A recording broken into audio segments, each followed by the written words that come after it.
అది అసలు ఇవాళ ఏది? అందరు బాగున్నారా?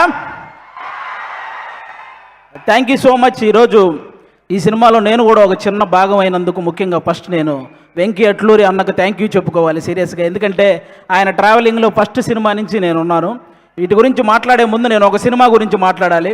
ఒక్క నెగిటివ్ రివ్యూ కూడా లేకుండా రివ్యూవర్స్ అందరి చేత హ్యాట్స్ ఆఫ్ అనిపించుకొని, ఆడియన్స్ అందరి చేత క్లాప్స్ కొట్టించుకొని, ప్రొడ్యూసర్ల చేత షబాష్ అనిపించుకొని, నెట్ఫ్లిక్స్ అనే ఒక పెద్ద ఓటీటీ సంస్థలో అంటే కొన్ని నెలల పాటు ట్రెండింగ్లో ఉంది. తర్వాత నేషనల్ అవార్డే వచ్చి ఇంట్లో ఉంది. ఆ సినిమా పేరు లక్కీ భాస్కర్. అది తీసిన డైరెక్టర్ మన వెంకీ అట్లూరి గారు. మామూలు విషయం కాదు.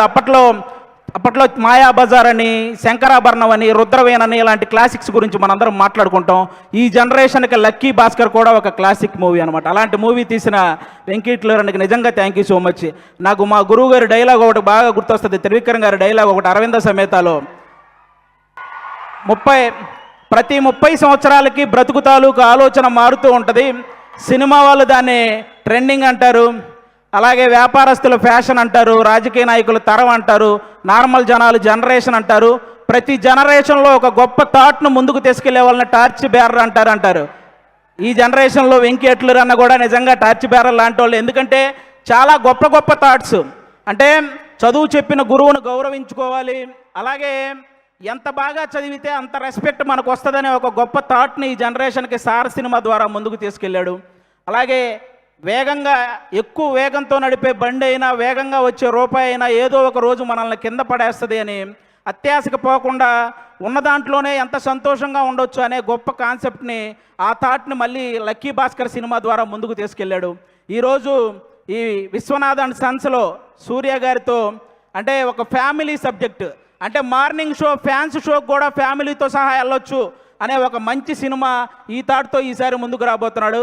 అలాంటి వెంకీ అన్నకి అంటే అప్పట్లో మనకి సినిమా పోస్టర్ల మీద హీరో గన్ను పట్టుకుంటేనో, కత్తి పట్టుకుంటేనో, గొడ్డలు పట్టుకుంటేనో రికార్డులు కొల్లగొట్టిన పోస్టర్లు మనం చాలా చూసుంటాం.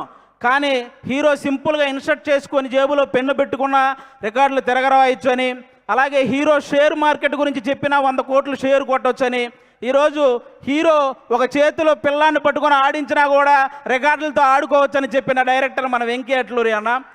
సితారా ఎంటర్టైన్మెంట్స్లో లక్కీ భాస్కర్ సినిమాకి ముందు, లక్కీ భాస్కర్ సినిమాకి తర్వాత అనేలాగా ఆ ప్రొడక్షన్ హౌస్ ఈరోజు ఉంది అంటే దానికి వన్ ఆఫ్ ద రీజన్. అలాగే తొలి ప్రేమ సినిమా హిట్ అయినప్పుడు దాని తర్వాత మిస్టర్ మజ్ను కానీ, లేకపోతే రంగ్ దే కానీ ఇలాంటి సినిమాలు వస్తున్నప్పుడు వెంకీ అట్లూరి అనే డైరెక్టర్కి ప్రేమ, పెళ్ళి సబ్జెక్టులు తప్ప ఏమీ తెలియదు అని అన్న వాళ్ళకి అప్పుడు తీసాడు అసలైన ఆయుధాలు బయటికి. ఇక అప్పటి నుంచి అంటే ఒక స్థాయిలో ఆయన కొంచెం డిసప్పాయింట్మెంట్గా ఉన్నప్పుడు మన నాగవంశీ అన్న ఆయనతో నిలబడ్డాడు. ఈరోజు ప్రతి సినిమా విషయంలో నాగవంశీ అన్నని ఇంకో స్థాయిలో నిలబెడుతున్నాడు. అలాంటి సినిమాలు తీస్తున్నాడు. నాకు ఇంటి దగ్గర 2 అన్నయ్యలు ఉన్నారు, కానీ టీవీ పరంగా అభి అనే ఒక అన్నని, సినిమా పరంగా వెంకీ అట్లూరి అని అన్నని ఇచ్చినందుకు దేవుడికి థ్యాంక్స్ చెప్పుకుంటున్నాను. నిజంగా థ్యాంక్ యూ సో మచ్ అన్న, థ్యాంక్ యూ. ఇంకా ఈ సినిమాలో పెద్ద ఆర్టిస్టులు చాలా మంది చేశారు. లెజెండరీ యాక్ట్రెస్ రాధిక గారు ఉన్నారు ఈ సినిమాలో. నాకు ఇప్పటికీ నవ్వింది మల్లె చెండు సాంగ్లో ఆవిడ స్మైల్ కానీ, ఆ డ్యాన్స్ కానీ ఎప్పటికీ మర్చిపోలేని, ఇప్పటికీ అదే హైపర్ యాక్టివ్తో ఉంటారు ఆవిడ. కాబట్టి ఆవిడకి థ్యాంక్ యూ సో మచ్ అండి. అలాగే ఒకప్పుడు 2 వ్యక్తులు ఇళ్ళ దగ్గర కార్లు అదే పనిగా ఆగుండేవి. అది ఒకటి రామారావు గారి ఇంటి దగ్గర, అలాగే ఒక జనరేషన్లో కోదండరామిరెడ్డి గారి ఇంటి దగ్గర కార్లు అలాగే ఆగేవి. ఎందుకంటే ఆయనేమో చూడడం కోసం, ఈయన డేట్ల కోసం. అంత సక్సెస్ఫుల్ డైరెక్టర్ కోదండరామిరెడ్డి గారి పెద్ద అబ్బాయి కూడా ఇక్కడ ఉన్నారు, సునీల్ గారు. ఈ సినిమాలో వన్ ఆఫ్ ద రోల్ చేశారు. ఆయన కూడా చాలా సపోర్ట్ చేశారు ఈ సినిమాలో. ఆయనతో పాటు నేను యాక్ట్ చేస్తున్నప్పుడు ఆయనకు కూడా థ్యాంక్ యూ సో మచ్. ఇక మమితా బిజ్జు గారి గురించి చెప్పక్కర్లేదు.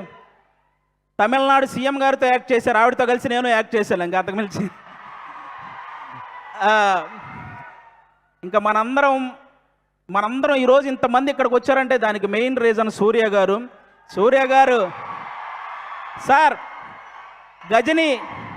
గజనీ సినిమాలో మీరు మర్చిపోతారు, కానీ ఆ సినిమా చూసినప్పటి నుంచి మిమ్మల్ని మేము మర్చిపోలేదు సార్. అంటే తెలుగు సినిమా అభిమానులు తనకిష్టమైన ఒక తెలుగు హీరోని చూసినప్పుడు ఒక చిన్న ఎమోషన్కి గురవ్వటం అది కామన్. కానీ చాలామంది తెలుగు సినిమా అభిమానులు సూర్య గారిని చూసినప్పుడు కూడా అంతే ఎమోషన్కి గురవుతారు. ఎందుకంటే తెలుగు సినిమా మీద ఆయన వేసిన ఇంపాక్ట్ అలాంటిదన్నమాట. సార్, నా ఆల్ టైమ్ ఫేవరెట్ మూవీ మీది జై భీమ్ సార్. జై భీమ్ సినిమాలో మీరు పేపర్ చదువుతూ కాలు మీద కాలేసుకొని కూర్చొని పేపర్ చదువుతుంటే పక్కన ఒక చిన్న పాప కూడా ఆ పేపర్ తీసుకుంటే మీరు జస్ట్ అలా హెడ్ నాడ్ చేసి ఆ పాపను కూడా కాలు మీద కాలేసుకొని కూర్చోమంటారు. అది ఒక డైరెక్టర్ సీన్ రాసినట్టు ఉండదు సార్. మీ వ్యక్తిత్వమే స్క్రీన్ మీద కనపడుతున్నట్టు ఉంటుంది. అది ఆ విషయంలో అందుకే అలాంటి వ్యక్తి కాబట్టి ఈరోజు ఎంతోమంది పేద విద్యార్థుల్ని ఇంజనీర్లుగా డాక్టర్లుగా తీర్చిదిద్దారు మన సూర్య గారు. ప్రపంచానికి వెలుగునిచ్చేది ఆ సూర్య భగవానుడైతే ఎంతోమంది పేదవాళ్ళ జీవితాల్లో వెలుగునిచ్చింది ఈ సూర్య భగవానుడు. కాబట్టి ఖచ్చితంగా మీరందరూ ఆ విషయంలో క్లాప్స్ కొట్టాలి. ఎందుకంటే తమిళనాడులో మన సూర్య గారు ఒక ట్రస్ట్ పెట్టారు. దానికి చిరంజీవి గారే ఇన్స్పిరేషన్ అని ఆయన చెప్పారు. కానీ పిల్లల ఎడ్యుకేషన్ విషయంలో చిరంజీవి గారికి కూడా సూర్య గారే ఇన్స్పిరేషన్ అని స్వయంగా ఆయనే చెప్పారు. కాబట్టి అది నిజంగా చాలా చాలా చాలా గొప్ప విషయం. ఒక కుటుంబాన్ని బాగా చూసుకోవడంలో కానీ, భార్యని ప్రేమించడంలో కానీ, వ్యక్తిత్వంలో కానీ, టాలెంట్ ఉండి చదువుకోవడానికి శక్తి లేని వాళ్ళకి సహాయం చేయడంలో కానీ, బాడీని సరిగ్గా మెయింటైన్ చేయడంలో కానీ, బాక్స్ ఆఫీస్ దగ్గర సరైన లెక్కలు సరిచేయడంలో కానీ ఆయన్ని బీట్ చేసే వాళ్ళు ఎవరైనా ఉంటే వాళ్ళకి లైఫ్ టైం సెటిల్మెంట్ రా. Thank you so much. ఈ సినిమా సూపర్ సక్సెస్ చేయాలని నేను మనస్ఫూర్తిగా కోరుకుంటున్నాను. మా వెంకీ అట్లూరి అన్నకి ఈ సక్సెస్లు ఇలాగే వస్తూ ఉండాలని, అలాగే సితారా ఎంటర్టైన్మెంట్స్లో నేను కూడా ఎక్కువ సినిమాలు చేశాను. అది నాకు కూడా ఒక హోమ్ ప్రొడక్షన్ లాగా. ఆ ప్రొడక్షన్లో కూడా సక్సెస్లు ఇలాగే మొన్న లెనిన్తో ఎలాగైతే సక్సెస్ వచ్చిందో ఈ సినిమా కూడా అంతే బ్లాక్ బాస్టర్ అవ్వాలని మనస్ఫూర్తిగా కోరుకుంటున్నాను. 6 గంటలు స్టేజ్ చేయటం ఎంత కష్టమో ఆ స్టేజ్ మీద 3 గంటలు ఎంటర్టైన్ చేయడం కూడా చాలా కష్టం. సుమగారికి కూడా thank you so much. And మీ ఇక్కడ అక్కడ లేవు వేయలేదు. 6 గంటలు కాబట్టి ఒకవైపే ఉన్నాయి మెట్లు. ఇంకో 6 గంటలు ఇచ్చి ఉంటే 2 వైపులు మెట్లు వేసేవాళ్ళు. థ్యాంక్ యూ సో మచ్ ఆది గారు యాంకరింగ్ రంగంలోకి రానందుకు.